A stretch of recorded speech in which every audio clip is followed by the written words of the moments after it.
بسم اللہ الرحمن الرحیم۔ تمام دیکھنے والے اور سننے والوں کو میری طرف سے السلام علیکم ورحمۃ اللہ وبرکاتہ۔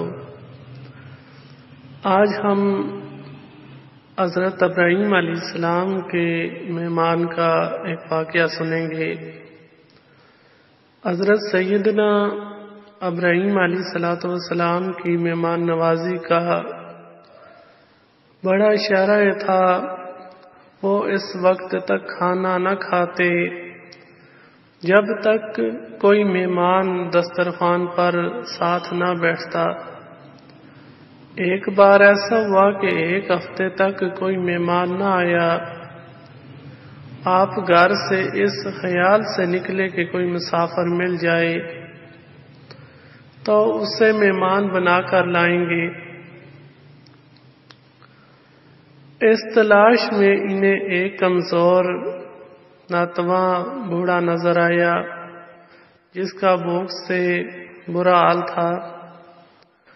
حضرت ابراہیم علیہ السلام اسے گھر لے آئے اور دسترخوان پر بڑی عزت اور احترام سے بٹھایا۔ کھانا شروع ہوا تو مسلمانوں کے دستور کے مطابق مہمان نے بسم اللہ نہ کہا۔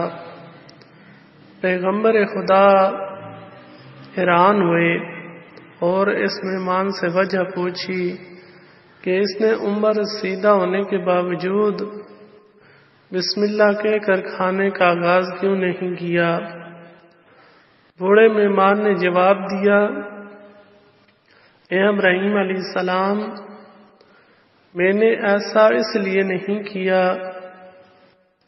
کہ کیونکہ میں مسلمان نہیں ہوں، میں تو آتش پرست ہوں۔ حضرت سیدنا ابراہیم علیہ السلام نے یہ سنا تو انہیں افسوس ہوا کہ ایک ایسے شخص کو وہ مہمان بنا کر لے آئے جو مسلمان نہیں تھا۔ انہوں نے اسے دسترخوان سے اٹھا دیا۔ اسی وقت وحی نازل ہوئی کہ ابراہیم علیہ السلام، ہمیں یہ بات خوب معلوم ہے کہ یہ شخص ہماری جگہ آگ کو معبود جانتا ہے اور اسی کی پرستش کرتا ہے، مگر اس کے باوجود ہم اسے پچھلے 100 سال سے روزی بھیج رہے ہیں اور ایک تو ہے کہ تو اسے ایک وقت کا کھانا نہ دے سکا۔ اسے ناپاک تصور کیا اور دسترخوان سے اٹھا دیا۔ کرم کرتے وقت یہ پوچھا نہیں جاتا کہ یہ کون ہے، اس کا اللہ کا بندہ ہونا کافی ہے۔ نیکی کرتے وقت مذہب، ملت، رنگ، نسل کا امتیاز نہیں کیا جاتا۔ مخلوق خدا تو خدا کا کنبہ ہوتی ہے اور ہمیں خدمت کرنی چاہیے۔ بنی نوح انسان کی اللہ والوں کا یہ طریقہ رہا ہے۔ حضرت سیدنا شیخ سعدی رحمۃ اللہ تعالی علیہ اس واقعے کی بیان کرنے کے بعد فرماتے ہیں، اللہ اس شخص سے پیار کرتا ہے جو بلا کسی امتیاز کے اس کی مخلوق کے کام آتا ہے۔ اللہ رب العزت ہمیں بھی مہمان نوازی اور اس نے سلوک کرنے کی توفیق عطا فرمائے۔